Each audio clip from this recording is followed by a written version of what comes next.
put. Don't put it too far now. We'll be able to see it if you put it too far. All right. Talk about hazardous class or warning placards. Hazardous chemicals are divided into 9 classes. First class you'll see is called explosives. The explosive class has 4 divisions. Explosive, 1, 1.4, 1.5, and 1.6. Explosive 1 may be firecrackers. It may be fireworks. Whereas a 1.5 may be, I'm not sure what it's for, but give you an example, maybe gunpowder. You know, and just ship gunpowder in big containments.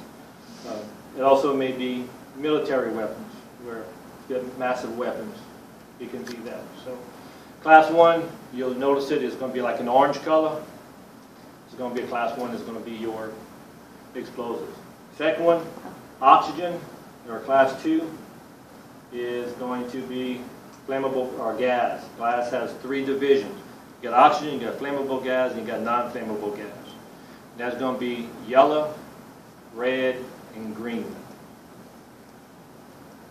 Use placard. We don't deal with flammable gases, and we don't deal in explosives. So you're not going to see on any of our vehicles any explosives or any oxygen classification, which is a class 2. You will see class 3 because most of our products are flammable, fall into class 3. We can have a flammable placard, we can have gasoline placard, we can have a combustible, or we can have fuel oil. So some of the 3 placards, one of the 3 placards that we use.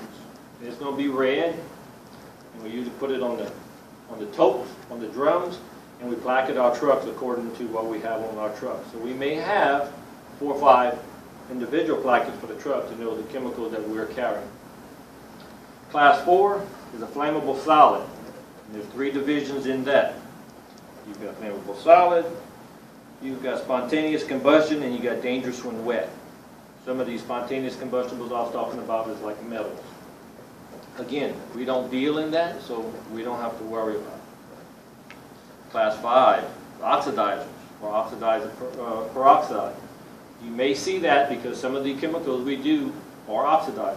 So you may see class 5 on our bills of lading or on our trucks. Class 6 is an inhalation harmful when you breathe it in, and you will see those. We do mix with those, and we may see a poison or it may be harmful inhalation. Class 7, which is corrosives,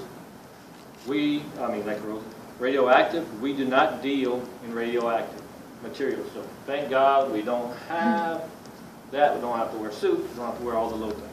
We do deal with a lot of corrosives. A lot of our chemicals are flammable corrosive or corrosive flammable, depending on the hazard, which hazard is more hazardous, according to your packing group, which we'll get into later. So we'll definitely see on our trucks class 3, some class 5, some class 6s, and definitely class 8s. Class 9, you'll see on the Walmart trucks. This is commodities. Okay, they're in small packages, but there are enough small packages combined and put on the trucks. You'll see them on the Walmart trucks. You'll see them on the Target trucks. You'll see them on the Sam trucks. You'll probably see those. It's usually miscellaneous products kind of covered. And so once in a while you see dangerous goods. And so again, some of the things you'll see in your yard. You don't have to worry about these too much, just letting you inform what we have in the yard and what you may be exposed to, the corrosive, flammable. Our inhalations are usually away from everybody else, so in our corrosive acid facility, where we blend is actually in the middle of the yard so that it's not around any of the facilities. We try to blend away from the offices, as y'all know. You know, so if we have the lab in your office, which every once in a while, y'all may hear them get the stink when they mess with something. God, Anything yes. like that. So, really not that bad. Any questions? Y'all still like your jobs? Mm-hmm. Yes. Sure. Yes. Yes. Like I said, shipping labels are printed. Our shipping labels are printed. We're going to have a new new shipping label machine, which is going to print every time. Wow. Every time we have all information is going to go in there. So when we have a product that we need to ship, we type in the product, it will print all the requirements needed on there, and then you can put the label down so that everything is going to fall into compliance with the new hazardous communication and global harmonization standards. If you look at the purple book that's on that table right there, that is part of the new standard, and that is a lot of information that we've got to go through to make sure that all our SDSs are up to date. You're more than welcome to look through it and take on that responsibility if you want, Claire, because I really don't mind. I mean, That's okay. I've only been to the book 4 times and still understand maybe the first 2 pages of it, okay? I'll let you read through it, and then you can just brief me on it. Okay, I enjoy that. Ensure our products in the yard are being shipped and have up-to-date SDS on it. Like I said, we're going to be over the changeover. They're going to be getting rid of the old ones, and we're going to do that. That's one of the things I'm doing right now. You asked, I was in the lab I'm going through safety material data sheets. Yes, going through our raw materials. For tier, for toxic release inventory, and also to update our stuff. So hopefully we'll get all this into Kimpax, into MIRS. MIRS is our system that we use to print our SDSs. Get all this information going. A lot of people, a lot of work involved in getting all this so that when you pick up an SDS and all this information's on there, we have it. So, Are the labels going to stay like they are, like all the same color? Are they going to be color-coded? Or no, labels are all going to stay the same. The only thing you're going to have different is your pictograms on the labels. On your shipping labels. That's the only thing different. It's going to be different pictograms on the shipping labels. You have your plackets and your other things are going to stay the same. As you remember, when you're outside in the yard, you look around for spills, leaks, anything that's unnatural, please notify everybody so that we can properly take care of it.